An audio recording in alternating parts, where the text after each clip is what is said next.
Rahmat Allah ada dalam ayatul kursi. Kita ni banyak sangat dosa, tapi Allah sayang kita. Kasih sayang dia sangat luas. Antara tanda-tanda kasih sayang Allah ada dalam ayatul kursi.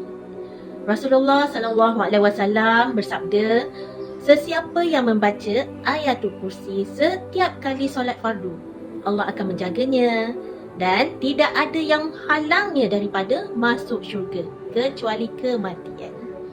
Dan ada ulama sebut, bila kita istiqomah baca ayatul kursi satu kali bacaan, Allah beri pahala 70 kali ganda. Tutup aib kita, lapangkan rezeki dan lindungi kita daripada gangguan syaitan. Subhanallah. Satu ayat tapi sangat besar rahmat Allah. Kak Syah amalkan setiap kali solat fardu, terutama subuh, dan sebelum tidur sebanyak 14 kali. Baca dengan hati, bukan hanya sekadar di bibir saja. InsyaAllah Allah jaga, lindungi dan tenangkan jiwa kita.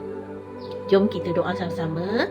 Allahumma astur uyubana waghfir lana zunubana. Ya Allah, tutuplah aib kami dan ampunilah dosa-dosa kami. Amin amin ya rabbal alamin. Okay, bismillah. Salam kebahagiaan, hidup penuh keadaan.